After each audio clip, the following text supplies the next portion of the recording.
کہ ہم پہ مسلمان جو ہیں وہ لشکر کشی کرنے لگے ہیں یا ہم پر حملہ آور ہونے لگے ہیں۔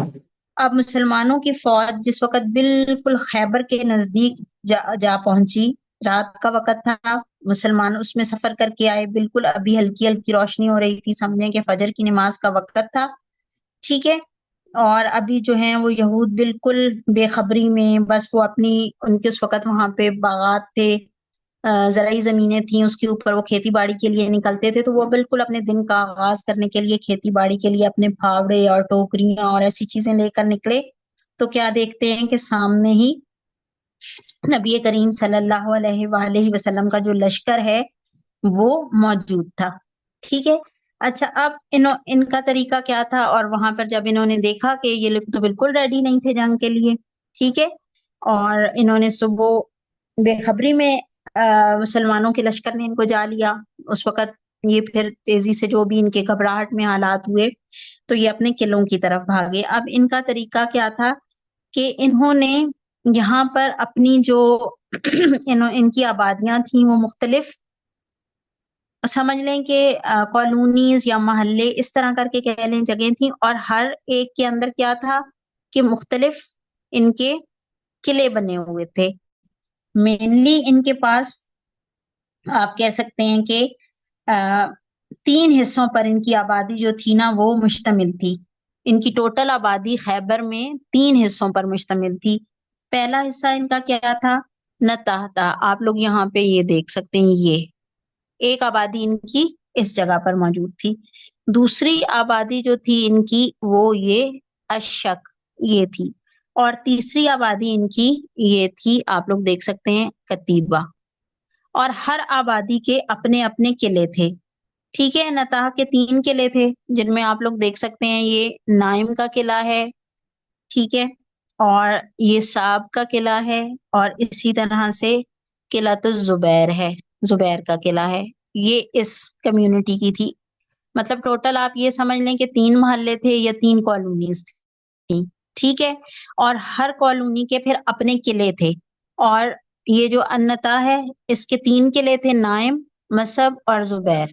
اسی طرح سے یہ جو دوسری کالونی تھی یا دوسری کمیونٹی تھی اس کے 2 قلعے تھے، یہ جو آپ کو نظر آ رہی ہے شک، اس کے 2 قلعے تھے، حسن ابی اور حسن نزار، یہ ٹھیک، اس کا یہ ہے، اور اسی طرح سے اس کا ادھر ایک دوسرا بھی ہے، ٹھیک۔ اور تیسرا ان کا کون سا تھا؟ کتیبہ، یہ ان کی تیسری کمیونٹی ہے، اور اس کے یہ 3 قلعے ہیں، اس کے کموس، وتی اور سلالم، کموس، سلالم اور وتی، ٹھیک ہے، یہ اس کے 3 قلعے ہیں۔ یعنی مینلی کتنی ان کی کالونیز تھیں؟ مینلی ان کی 3 تھیں، نتا، شک اور کتیبہ۔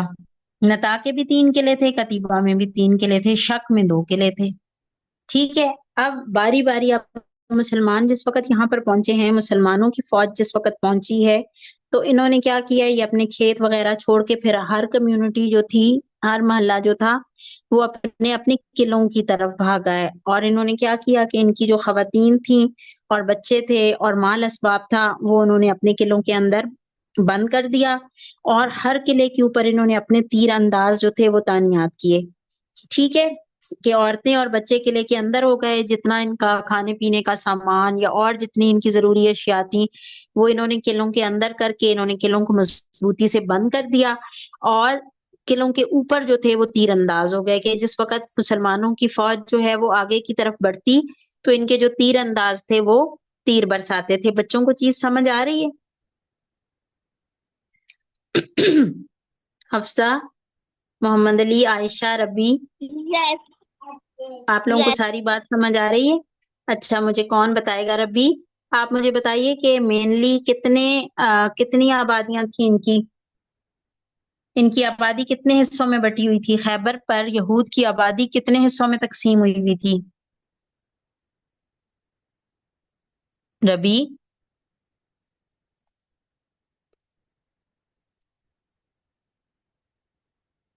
اچھا عائشہ بتا دیں۔ عائشہ، خیبر میں یہود کی آبادی کتنے حصوں پر مشتمل تھی؟ یہود کی آبادی